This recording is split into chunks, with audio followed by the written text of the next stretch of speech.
ऐसे समाज का निर्माण किया है जहां कोई धर्म की बात नहीं कर सकता, जहां पे कोई संकीर्तन की चर्चा नहीं कर सकता, जहां पर कोई तिलक माथे पे नहीं लगा सकता, रुद्र यज्ञ चंडी याग विष्णु याग नहीं कर सकता।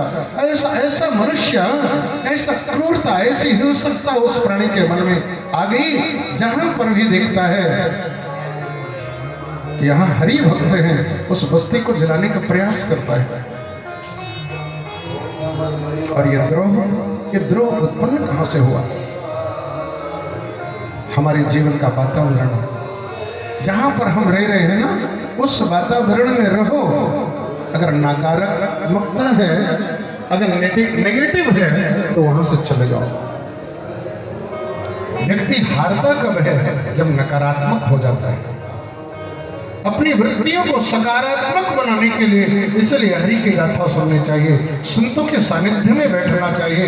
इसी तरह से हरि की गाथा को सुनने के बाद अपने आप व्यक्ति एनर्जीवान हो जाता है, ऊर्जावान बन जाता है। भगवान की भक्ति से, भगवान के नाम से, भगवान की गाथाओं से, संतों की कुटिया में, संतों के जूठन प्रसाद से, संतों का चरणामृत पान करने से व्यक्ति में ऊर्जा का संचार हो जाता है।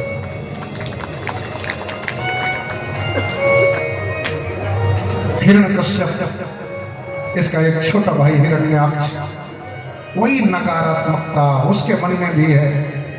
मन में एक बार विचार आया कि धरती को छुपा दूं मैं, ब्रह्मा सृष्टि कहां से करेगा?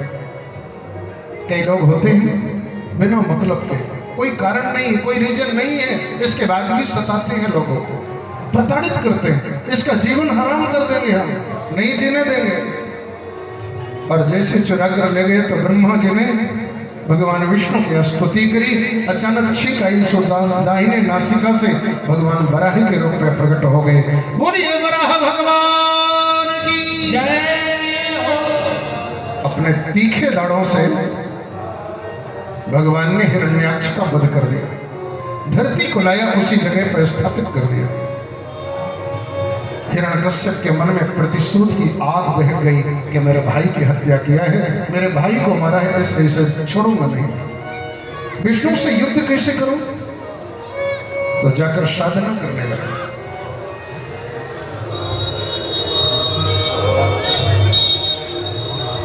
और ऐसी साधना करने लगा। कभी कभी हम अपनी शक्ति का दुरुपयोग समाज के विनाश के लिए करते हैं। शक्ति का दुरुपयोग विनाश के लिए नहीं, विकास के लिए करो।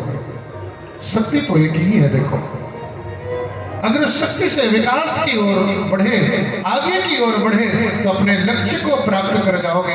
और अगर विनाश की ओर उन्मुख हुए तो अपने आप को तो नष्ट करोगे, अपने खानदान को समाप्त कर दोगे, कोई नहीं बचेगा। हिरण्याक्ष के मरने के बाद हिरण्यकश्यप जाकर ब्रह्मा जी की तपस्या किया, साधना की। ओम नमो ब्रह्मणे, नमो ब्रह्मणे। साधना करता हुआ ब्रह्मा जी सामने आ गए। ब्रह्मरोही, मांग वरदान मांग। कहने लगा मुझे अमर बना दो। ब्रह्मा जी ने कहा बेटा अमर तो मैं खुद भी नहीं हूं, तो तुझे कहां से बनाऊंगा? इस संसार में जो आया है उसे मरना पड़ेगा, कोई जीवित नहीं रह सकता, मरना पड़ेगा उसे। बोला तो मैं और साधना करूंगा। का साधना चाहे तो जो कर, मरना पड़ेगा तुझे। अपनी मृत्यु को बाधित कर सकता है। हिरण्यकश्यप कहने लगा तो फिर एक वरदान नहीं, 2-4 मांगूंगा। बोला मांग ले। तो कहने लगा कान खोल के सुन लो, मेरी मृत्यु ऊपर ना हो, नीचे ना हो, अंदर ना हो, बाहर ना हो, अस्त्र से ना मारा जाऊं, शस्त्र से ना मारा जाऊं, देवता से ना मारा जाऊं, मानव से ना मारा जाऊं, दानों से ना मारा जाऊं, पशु से ना मारा जाऊं। आपकी बनाई हुई सृष्टि में कोई भी मुझे ना मार पाए। और सुनो, मेरी मृत्यु 12 महीने में कभी भी ना हो। ब्रह्मा जी ने कहा तथास्तु। बड़ा खुश हो गया। कैसा अज्ञानी ब्रह्मा है। अरे जब मैं दिन में नहीं मरूंगा, रात में नहीं मरूंगा, ऊपर नहीं मरूंगा, नीचे नहीं मरूंगा, अंदर नहीं मरूंगा, बाहर नहीं मरूंगा, अस्त्र से नहीं मरूंगा, शस्त्र से नहीं मरूंगा, तो कब मरूंगा? मैं अमर हो गया। मैंने फंसा लिया ब्रह्मा को। तत्काल स्वर्ग में धावा बोलकर डंका बजा दिया, सारे देवताओं को भगा दिया। देवलोक में कब्जा कर लिया। अन्यायी, दुराचारी, भ्रष्टाचारी, कुत्सित मार्ग में चलने वाला प्राणी, हिंसक, अपनी शक्तियों का दुरुपयोग करता है। सबसे पहले आदेश जारी किया, कोई भी पूजा पाठ नहीं करेगा। लेकिन कोई भी व्यक्ति कितना क्रूर क्यों ना हो, उसकी कमजोरी उसी के पास होती है। उसी के पास 10 बच्चे हैं, 10 बच्चों में सबसे छोटा बच्चा प्रहलाद हर क्षण नारायण नारायण नारायण नारायण नारायण हर पल जाप कर रहा है। इसकी वृत्ति देख करके शुक्राचार्य जी महाराज के 2 बेटे संगत और अमरक दोनों की ड्यूटी लगाया, मेरे बच्चों को पढ़ाओ, दैत्य नीति का ज्ञान दो। दोनों ने स्वीकार कर लिया। अचानक एक दिन बुलाया, और बेटा क्या पढ़ाई करी है तूने? कहने लगा, पिताजी इस संसार में नारायण से बड़ा कोई नहीं है। हर प्राणी को नारायण की उपासना करनी चाहिए। इतना दयालु, इतना कृपालु है कि कैसे अपराध भी करे तो क्षमा कर देता है। हिरण्यकश्यप का माथा गर्म हो गया। तेरे चाचा का हत्या करने वाला वो नारायण है, उसका जाप करने की बात कर रहा है। बुलाया अपने गुरु जी को। गुरु जी को बुलाया तो गुरु जी थर थर कांप रहे हैं। महाराज हमने कुछ नहीं पढ़ा है। कहां से पढ़ रहा है? बोला हमें खुद भी नहीं पता, एक बार क्षमा कर दो। गुरु जी ने कहा, क्यों रे? दैत्य कुल के चंदन मन में तो चिनगारी कहां से पैदा हो गई? जब तेरा बाप, तेरा पिता नारायण का नाम भी लेना पसंद नहीं करता, तो तू क्यों नारायण नारायण करता है? अपने पिता के मार्ग पे चल। शास्त्र कहता है माँ की आज्ञा, पिता की आज्ञा, गुरु की आज्ञा, आचार्य की आज्ञा, सब कुछ छोड़ के मानना चाहिए। लेकिन अगर ये कह दें कि तुम भगवान का भजन ना करो, भगवान को छोड़ दो, तो इस आज्ञा को नहीं मानना चाहिए। जाके प्रिय नराम वैदेहि तजी ताहि कोटि बैरी सम जद्यपि परम स्नेहि। जाके प्रिय नराम वैदेहि तजी ताहि कोटि बैरी सम। भगवान को छोड़ने की जो कहे उसी का परित्याग कर दो, छोड़ दो। शास्त्र कहता है कोई पाप नहीं लगेगा। गुरु बलि तजो कंत ब्रजवनितन। राजा बलि ने अपने गुरु शुक्राचार्य का परित्याग कर दिया। शुक्राचार्य ने कहा छोड़ दे इस बामन को। कहा नहीं नहीं गुरु जी, मैं तो बामन को नहीं छोड़ूंगा, बल्कि दुनिया को छोड़ दूंगा। ब्रज की गोपियों के पति ने कहा कि नहीं जाना उस नंद के लाला के पास। पतियों का परित्याग कर दिया, लेकिन नंद के लाला का नहीं किया। शास्त्र कहता है भगवान में मति रखने वाला, भगवान को प्रेम करने वाला किसी की आज्ञा ना माने तो उसे दोष नहीं लगता। भरत ने अपनी मां कैकेयी का परित्याग कर दिया था, इसलिए भगवान को स्मरण करना, भगवान का चिंतन करना, भगवान को हमेशा अपने दृष्टि में रखना, यही जीवन का सर्वश्रेष्ठ साधन और सार है। एक दिन पुनः बुलाया, क्या पढ़ाई कर रहा है? कहने लगा एको ब्रह्म द्वितीयो नास्ति। ब्रह्म तो एक है। माथा गर्म हो गया। कहाँ रहता है तेरा भगवान? मेरे डर के मारे छुपा क्यों है? क्यों नहीं आ रहा मेरे सामने? प्रहलाद तो मुस्कुराता हुआ, पिताजी आप कह रहे हो भगवान कहाँ है? मैं तो कहता हूँ दुनिया में कोई ऐसी जगह नहीं जहाँ भगवान ना हो। हर जगह भगवान है। यहाँ भी है, ऊपर भी है, नीचे भी है, दीवार में भी है, खंभे में भी है। और जैसे ही खंभे का नाम लिया तो हिरण्यकश्यप तत्काल उठाए अपने गदा को, एक गदा का प्रहार किया। तो भक्त की वाणी को शुद्ध करने के लिए भगवान आज नृसिंह रूप में प्रकट हो गए। बोलिए नृसिंह भगवान की जय। आज के पहले ऐसा रूप नहीं देखा। लपलपाती हुई जीवा, सूरज जैसे चमकते लाल लाल नेत्र, भगवान का ऐसा रूप देखा तो अपने आप हिरण्यकश्यप की तलवार छूट गई। भागा, और भागने के बाद मैं थोड़ी दूर में खड़ा हो गया, कहीं लोग समझे ना कि मैं डर गया। कई राक्षस तो चेत हो गए, भगदड़ मच गई लोगों में। और जैसे भगदड़ मची, थोड़ी देर में भगवान ने हिरण्यकश्यप को पकड़ करके ऐसे दबोच लिया जैसे कोई सिंह खरगोश के बच्चे को पकड़ करके एकदम दबोच लेता। भगवान ने पकड़ा और पकड़ करके ले आकर सीधे देहली में बैठ गए। हिरण्यकश्यप कहने लगा, सुनो, मुझे कोई मार नहीं सकता। अरे अधर्मी, तूने ब्रह्मा से वरदान मांगा है, ना ऊपर मारा जाएगा, न नीचे मारा जाएगा, न अंदर मारा जाएगा, न बाहर मारा जाएगा। बता कहां पर है तू? गौर से देखा तो न तो अंदर है न बाहर है, देहली में, न ऊपर है न नीचे है, भगवान की गोद में। भगवान कहने लगे, तूने वरदान मांगा था ना रात में मारा जाए, ना दिन में मारा जाए। बता, ये रात है कि दिन? बोलो, सायंकाल की वेला, गोधूली की वेला, न रात न दिन। तूने वरदान मांगा था ना देवता से मारा जाए, न दानों से मारा जाए, न मानव से मारा जाए, न पशु से मारा जाए। बता, मैं कौन हूं? कहने लगा, आधे मानव आधे पशु। तूने वरदान मांगा था तेरी अस्त्र शस्त्र से मृत्यु ना हो। बता, मेरे हाथ में क्या है? बोला, कुछ नहीं, नाखून, नाखून शस्त्र में नहीं है। भगवान ने कहा, तूने वरदान मांगा था ब्रह्मा की बनाई सृष्टि में किसी से न मारा जाऊं। ब्रह्मा मुझे नहीं बनाता, मैं ब्रह्मा को बनाता हूं। तूने वरदान मांगा था कि 12 महीने में कभी भी मेरी मृत्यु ना हो। बताइए कौन सा महीना है? बोला, अधिक मास। बोला, स्पेशल तेरे लिए बनाया, बस तेरे लिए निर्माण किया है। और जैसे ही ब्रह्मा की वाणी को शुद्ध किया, भगवान नरसिंह ने तो अपने नाखूनों को बढ़ाया और पकड़ करके धसा दिया और पकड़ के चीर दिया, एक एक आंख को निकाल दिया। भगवान ने खून से लथपथ शरीर, आंखों को फैला हुआ देखा, इतना विकराल रूप दिखाई दे रहा है। ब्रह्मा जी महाराज को पीछे घूम गए।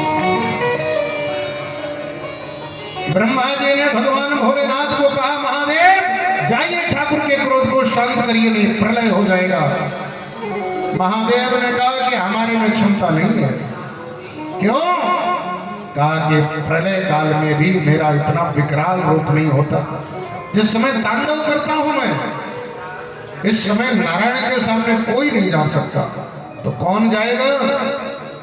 लक्ष्मी जी को तय किया कि माता जी आप क्रोध शांत करिए। लक्ष्मी जी आई, स्वर्ण थाल में श्रीफल, नारियल और दीप जला करके आई। लेकिन जैसे ही भगवान ने दहाड़ मारी तो दहाड़ मारते ही थाली तो कहीं गिरी। लक्ष्मी जी कहीं दैया रे दैया कहते भागी। अरे बाप रे, ये तो कहीं से शांता कारण नहीं, ये तो विकटा कारण दिखाई दे रहा है। कौन शांत करेगा? प्रहलाद को इशारा किया, प्रहलाद जा तू भगवान के क्रोध को शांत कर। साष्टांग दंडवत बैठ गया, प्रणिपात तो हो गया। भगवान ने उठाया और अपने गोद में बैठा करके चाटने लगे। जिह्वा से इतना चाटा जैसे गाय अपने बछड़े को चाटती है। खूब चाटा, बहुत चाटा।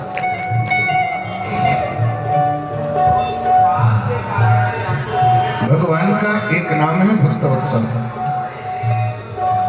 वत्स कहते हैं बछड़े को और वत्सला कहते हैं गाय को। जैसे गाय अपने बछड़े को चाट करके नित्य शुद्ध बुद्ध कर देती है, उसी तरह से भगवान अपने भक्त को चाट करके आज ऐसे नित्य शुद्ध बुद्ध मुक्त स्वरूप मानो जन्म जन्मांतर के शुभाशुभ कर्मों को चाट चाट करके भगवान ने शुद्ध बना दिया कि अब कहीं जा सकता है। भगवान कहने लगे, प्रहलाद मेरे से कुछ मांग ले बेटा। प्रहलाद कहने लगा, अरे प्रभु माम प्रलोभ है, ये प्रलोभन मुझे मत दो। भगवान ने कहा, इसमें कौन सा प्रलोभन है बेटा? कहा प्रलोभन प्रभु, अरे आपका भक्त साधना करने के बाद में अगर आपसे मांग लिया तो भक्त ही कैसे होगा? मैं तो समझता हूँ वो भक्त हो ही नहीं सकता है। क्यों? कहा न समृत्या सवई मणि कहा, अरे वो तो सीधा व्यापारी है कि जैसे किसी ने धन ला करके दिया, फलाना सामान दे देना, तो तराजू उठाता है, एक में बाट और दूसरे में सामान रख के तराजू से तौल देता है कि ये तेरा सामान है। अरे थोड़ी सी साधना किया, पूजन किया, ध्यान लगाया, माला घुमाई, परिक्रमा लगाया, साधु संतों का दर्शन किया, सेवा करी और उसके बाद बदले में भगवान से मांग लिया तो आपका भक्त हो ही नहीं सकता है, वो तो व्यापारी है। भगवान कहने लगे, बेटा कुछ तो मांग ले। बोला नहीं, माम माम प्रलोभ है, मुझे प्रलोभन मत दो। भगवान कहने लगे तू मेरा बेटा है, मैं तेरा पिता हूं, चल अपनी खुशी के लिए नहीं मेरी खुशी के लिए मांग। प्रहलाद कहने लगा अगर मेरे मांगने से आपकी खुशी है तब तो मैं जरूर मांगूंगा, जरूर मांगूंगा प्रभु। देना चाहते हो? भगवान ने कहा हाँ देना चाहता हूं। प्रहलाद कहने लगा अगर देना चाहते हो तो आप मुझे यही दो कि मैं कभी भी कहीं भी किसी से कुछ भी ना मांगू, इसके अलावा मुझे कुछ नहीं चाहिए। शास्त्र कहते हैं जीवन के संकट कहां से आते हैं जानते हो? कामनाओं से। हमारे जीवन में जितनी इच्छाएं उत्पन्न होंगी, जीवन में इच्छाओं का जन्म जितना ही ज्यादा होगा उतना ही ज्यादा दुख के घेरे में हम जाएंगे। अगर शांति चाहिए तो भगवान गीता में कहते हैं विहाय कामान्य सर्वान पुमांश्चरित निष्प्रह। प्राणी को अगर जीवन में शांति चाहिए तो निर्ममो निरहंकारा स शांतिम अधिगच्छति।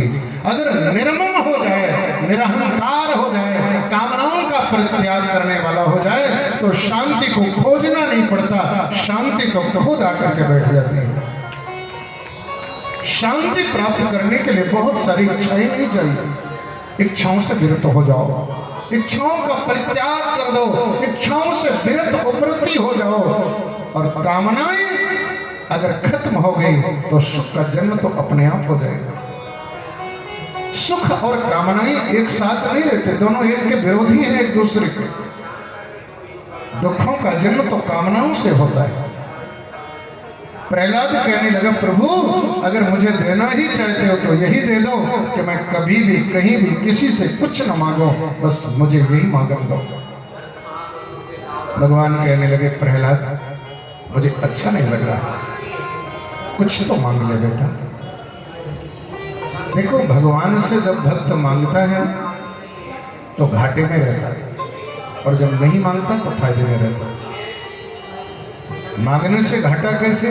देखो भगवान से मांगेंगे तो क्या मांगेंगे? बेटा बेटी नाती पोता मकान दुकान प्रॉपर्टी, इसके अलावा और कुछ नहीं मांग सकते, क्योंकि इसके अलावा हमारी कोई कल्पना ही नहीं है, इसके अलावा हमारा कोई चिंतन ही नहीं है। और अगर हम कह दें कि हमें तो कुछ नहीं चाहिए तो कल्पना करो भगवान उसे क्या ना दे दे। और जब हम मांगते हैं, मांगते क्यों हैं? कि बेटा से सुखी हो जाएंगे, नाती पोतों से सुखी हो जाएंगे, मकान से सुखी हो जाएंगे, व्यापार से सुखी हो जाएंगे। कल्पना करो आज तक कोई सुखी हुआ है कि तुम सुखी हो जाओगे? यहां तो सुख नहीं है, सुख तो आध्यात्म में है, सुख तो भगवान के नाम में है, भगवान की कथा में है, भगवान के स्मरण में है, कामनाओं से विरत में है। अगर शांति है तो गोविंद के चरणों में या गोविंद के उन भक्तों के चरणों में जो संत कुटिया बना करके विचरण कर रहे हैं, संत कुटियाओं में बैठ करके साधना करते हुए मुस्कान भर रहे हैं, उनके सानिध्य में जाओ। भगवान कहने लगे कुछ तो मांग ले। प्रहलाद कहने लगा प्रभु अगर देना चाहते हो तो मेरे पिता ने आपके भक्तों को बहुत सताया है, आपको बहुत गालियां दी है। अगर मुझे देना ही है तो इतना दे दो कि आपके दर्शन का जो पुण्य प्राप्त मुझे हुआ वह पुण्य मेरे पिता को प्राप्त हो जाए और मेरे पिता के नरक गति न हो, उन्हें वैकुंठ की प्राप्ति हो जाए और उनके पाप को मैं भोगने के लिए तैयार हूं। उनके पाप का प्रायश्चित या पाप का जो दंड हो यह प्रहलाद भोग लेगा, क्योंकि उनकी कृपा से ही आपका दर्शन और आपका सानिध्य मुझे प्राप्त हुआ है। भगवान कहने लगे धन्य हो प्रहलाद, धन्य हो बेटा, तुम जैसे भक्त को पाकर के मैं धन्य हो गया हूं। इतना सताने के बाद भी पिता के लिए तुम्हारे मन में विरोध नहीं है, मैं तुमसे अति प्रसन्न हूं। पुत्र तू कह रहा है कि मेरे पिता की दुर्गति ना हो? अरे वैकुंठ में देख तेरा पिता बैठा हुआ है। अरे जिस खानदान में तेरे जैसा वैष्णव उत्पन्न हो जाता है, तेरे जैसा हरि का भक्त उत्पन्न हो जाता है, उस खानदान की 21 पीढ़ियां कर जाती हैं, वैकुंठ चली जाती हैं, तो कहां की बात कर रहा है? 7 पीढ़ी माता पक्ष की, 7 पीढ़ी पिता पक्ष की और 7 पीढ़ियां आने वाले, यह 21 पीढ़ियां तर जाती हैं जिस खानदान में संत का जन्म होता है। भगवान सुखदेव जी महाराज कहते हैं, हे राजन, भगवान ने बहुत संतुष्ट किया और प्रहलाद ने नहीं मांगा तो क्या भगवान ने नहीं दिया? इतना दिया जिसकी प्रहलाद कल्पना भी नहीं कर सकता है। भगवान सुखदेव जी महाराज कहने लगे, राजन, मैं तुम्हें गाथा सुनाता हूं, ध्यान पूर्वक सुनो। इसके बाद में सूर्यवंश का वर्णन, सूर्यवंश का वर्णन न शक्यते विस्तरतम वक्तुम वर्ष शतैरपि, अगर 100 वर्ष में भी सूर्यवंश का वर्णन किया जाए तो असंभव नहीं हो सकता है। लेकिन मैं तुम्हें सूक्ष्म में सूर्यवंश का वर्णन सुना रहा हूं, ध्यान पूर्वक सुनो। हे राजन, सृष्टि के आदि में जब कुछ भी नहीं था, उस काल में नारायण ने संकल्प किया, एकोहम बहुश्याम प्रजाया, और नारायण के संकल्प मात्र से, भगवान के संकल्प से नारायण के नाभि से कमल और कमल से ब्रह्मा जी महाराज प्रकट हो गए। ब्रह्मा जी महाराज प्रकट हुए तो ब्रह्मा से मरीच, मरीच से कश्यप और कश्यप से सूर्य विश्वान का जन्म हुआ, जहां से सूर्यवंश का शुभारंभ हुआ। इसी सूर्यवंश में महाराज मनु, मनु से सद्युम्न, सद्युम्न से सरियाती, सरियाती से नभग, नभग से नाभाग और नाभाग से अम्बरीश का जन्म हुआ। ये वही अम्बरीश हैं जो एकादशी व्रत करते हुए भगवान के शरण में पहुंच गए। दुर्वासा ऋषि ने परीक्षा लेनी चाहिए तो भगवान ने अपना सुदर्शन चक्र छोड़ दिया। ऐसे महाराज अम्बरीश, ऐसे महाराज अम्बरीश से यह वंश आगे चला तो इसी वंश में महाराज वीरू, केतुमान और शंभु का जन्म हुआ। इसी वंश में महाराज युवनाश्व, युवनाश्व के मानधाता, मानधाता के सत्यव्रत, ये वही सत्यव्रत है जो सशरीर स्वर्ग जाना चाहता है, जिसके लिए विश्वामित्र जी महाराज ने दूसरे स्वर्ग का निर्माण कर दिया था। ऐसा सत्यव्रत, यह सत्यव्रत से वंश आगे बढ़ा तो इसी वंश में महाराज हरिश्चंद्र, जिन्होंने सत्य की रक्षा करने के लिए भंगी के यहां जाकर चाकरी किए थे, स्मशान में रहकर के चाकरी किया। हरिश्चंद्र घाट वाराणसी में आज भी है, वहां जाओगे तो देखोगे। ऐसे महाराज हरिश्चंद्र, हरिश्चंद्र से रोहित, रोहित से हरित, हरित से चंप, चंप से सुदेव, सुदेव से ये वंश आगे बढ़ा। इसी वंश में महाराज विजय हुए, विजय के सगर, सगर के महाराज अश्वंजस, अश्वंजस के अंशुमान, अंशुमान के दिलीप, दिलीप के महाराज भगीरथ का जन्म हुआ। ऐसे भगीरथ जिन्होंने इस गंगा को इस धरती पर लाया है, इसलिए इस गंगा को भागीरथी गंगा कहा जाता है। इसी वंश में निवेदन करूं, महाराज श्रुत हुए, श्रुत के नाभ, नाभ के सुदास, सुदास के सौदास, सौदास के महाराज खट्टौंग और खट्टौंग के दीर्घबाहु का जन्म हुआ। इसी वंश में महाराज रघु का जन्म हुआ। सूर्य वंश से रघुवंश तक तो आया, लेकिन महाराज रघु ने, रघु से रघुवंश चलता है। शास्त्रों के अनुसार महाराज रघु ने एक ब्राह्मण को संतुष्ट करने के लिए अपने आधे राज्य को समर्पित किया था, वहीं से महाराज रघु का रघुवंश चलता है। ऐसे महाराज रघु के अज, अज के महाराज दशरथ और दशरथ के श्री राम, भरत, लक्ष्मण और शत्रुशोधन का जन्म हुआ। आज कितने सौभाग्यशाली हो। आपको पता है भगवान श्री राम का जन्म मंगलवार को हुआ था और आज मंगलवार है, हम सभी लोग बैठे हुए मंगलवार में राम जी की गाथा सुन रहे हैं और राम जी की रामलीला देखेंगे। मंगलवार से इससे बड़ा सौभाग्य तो हो ही नहीं सकता। मंगलवार में ही राम का जन्म हुआ, मंगलवार में ही श्री रामचरित्र का जन्म हुआ, रामायण का जन्म हुआ, और मंगलवार से ही राम के जन्म की गाथा और रामलीला का दिग्दर्शन हम सभी लोग देख पाएंगे। निश्चित ही राम जी की बहुत बड़ी कृपा है, इसे तो कोई नकार नहीं सकता। शास्त्र कहते हैं पूर्णः पूर्णावतारश्च श्यामो रामो रघुद्वः अंशः नृसिंह कृष्णाद्य राघवो भगवान स्वयं। पूर्णावतार भगवान का यह पूर्णावतार है। श्री राम का द्वादश कला अवतार और कन्हैया का षोडश कला अवतार।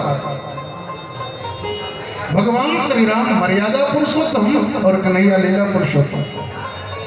एक मर्यादा की रक्षा करने के लिए आए और एक लीला करने के लिए पधारे। आइए दो क्षण राम जी की दिव्य गाथा गाते हैं, इसके बाद आगे चलते हैं। श्री राम जय जय राम, श्री राम जय जय राम, श्री राम जय राम, श्री राम